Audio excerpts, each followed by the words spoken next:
Bom, então agora estamos na terceira parte. Então, continuando com os elementos, tá?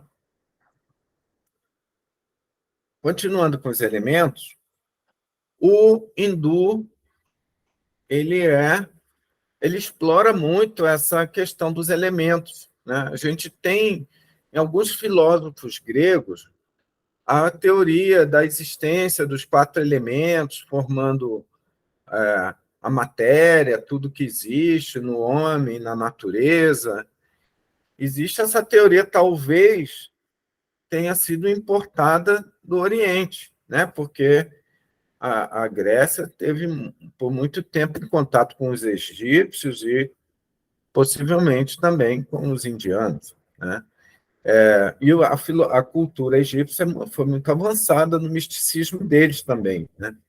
Então, o hindu ele tem uma filosofia vinculada aos elementos muito bem desenvolvida. E, como eu falei, ele consegue determinar que, num determinado momento do dia, está vibrando a energia do fogo, ou do éter, ou da água, ou do ar, ou da terra, né? E o hindu vai mais além ainda, ele associa essas vibrações dos elementos, que são chamados de tátuas, né? A diferença é que quando a gente fala elemento, a gente tem uma tendência a pensar na matéria concreta, né? Elemento terra, aí tudo está ligado à terra, madeira, concreto, mas eles, quando falam de elemento, tátua, é a vibração que está por trás da matéria, é uma vibração anterior ao surgimento da matéria, que está presente no nosso corpo e está presente em toda a criação. E aí eles também fazem associação de determinados símbolos e cores para cada um desses tátuas, desses elementos, tá? E aí a gente entra no misticismo hindu, né? Só que o hindu, a gente sabe que o hindu ele tem habilidades. Quando eu falo hindu, é a cultura hindu, né? Com todos os seus sábios e seus videntes, né? Na Índia, eles chamam de rishi.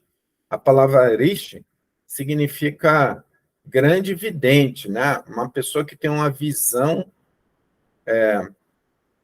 transcendental, né? Que vai além de tudo que a gente imagina. Então, Maharishi, eles chamam, às vezes, algumas pessoas de Maharishi, que é um grande vidente, né? Mas não quer dizer que ele está vendo aura, vendo espírito. Ele vê além, muito além. Para o hindu, tudo é superior, tudo é muito maior do que tudo que você puder imaginar, né? Mas, então, novamente, os videntes hindus, eles conseguiram perceber que quando está vibrando o elemento fogo no éter, essas vibrações vermelhas e de formato triangular, eles surgem no ar. Mas você tem que ter o olho, a visão clarividente muito apurada para perceber. Não é todo vidente que vai perceber, né? E eles dão exercício para você desenvolver isso, tá? Algumas pessoas aqui do Ocidente desenvolveram, outros não, né? Então, eles não estão só fantasiando. E essas formas aí que eles dão, a elipse escura, que pode ser negra ou no tom de azul escuro, azul índico, né?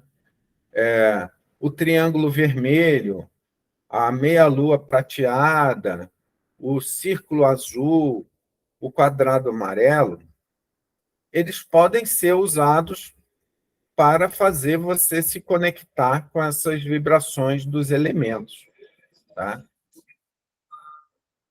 Aí vem aquela coisa. Para que uma pessoa iria querer se conectar com as vibrações de um elemento, né?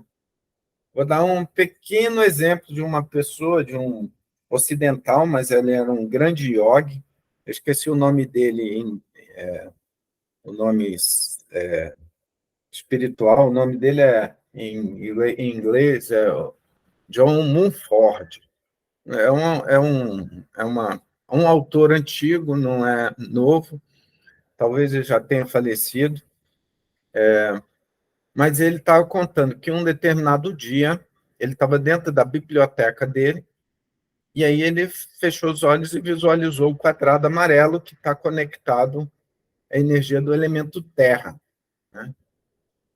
Aí, como ele é um yogi, ele já desenvolveu clarividência, muito tempo com yoga e outras coisas, ele, num dado momento, ele abriu os olhos e ele viu um monte de gnomos em volta dele, dentro da biblioteca. Ou seja, ele se conectou com a faixa vibratória do elemento terra, e o elemento terra está conectado à natureza, às plantas, às flores, aos frutos. E mesmo ele estando dentro de uma biblioteca, que é um lugar isolado, não sei se foi num apartamento ou numa casa, ele atraiu aquela vibração que está ligado também aos gnomos, não só aos gnomos, mas outros seres também. Mas a visão dele, clarividente, deu para perceber os gnomos à volta dele, né? Então, para vocês terem uma ideia, dentro de cada faixa vibratória de elemento, existe toda uma dimensão com seres que estão atuando na natureza também, né? Então, essa teoria é uma teoria que tem um fundamento, né?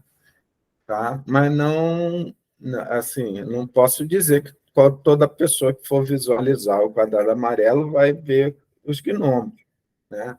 No caso dele, porque ele era uma pessoa que já tinha as faculdades dele desenvolvidas com o yoga, com treinamentos prolongados. Ele passou anos e anos em ashrams na Índia, desenvolvendo.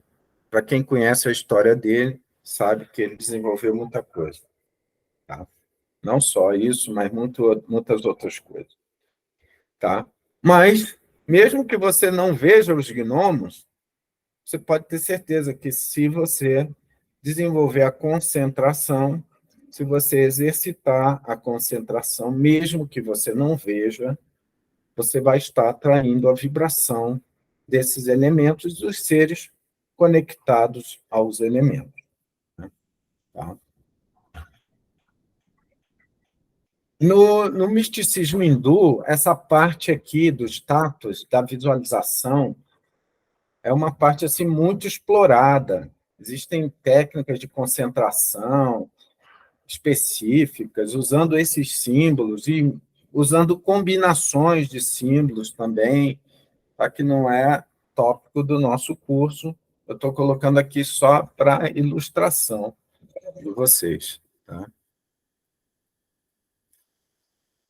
Alguém quer perguntar alguma coisa?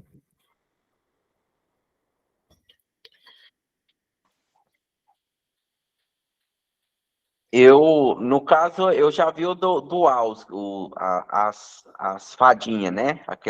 O elementais do ar. Aí, no caso, então, tem a ver com Vaiur, né? Com essa energia, com Ex essa bomba azul. Exatamente, tem a ver com Vaiu. Só que foi poucas vezes que eu vi, não é assim, foi umas 4, 5 vezes só que eu vi, não é constante, não. Então deve ter Os algum. hindu...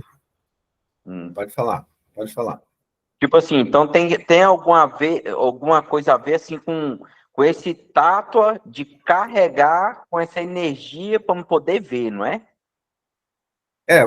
Uma vez que você está carregado dessa energia, e pela concentração você faz isso, né? Existem outros tipos de concentrações, de técnicas de concentração que podem ser usados, tá? Para os tátuas. além de visualizar o símbolo, né? Por exemplo, usar um mantra, existem várias técnicas, né? Então, quando você usa a técnica de visualização ou do mantra, de qualquer, você se carrega dessa energia na sua aura, e depois isso começa a afetar suas células.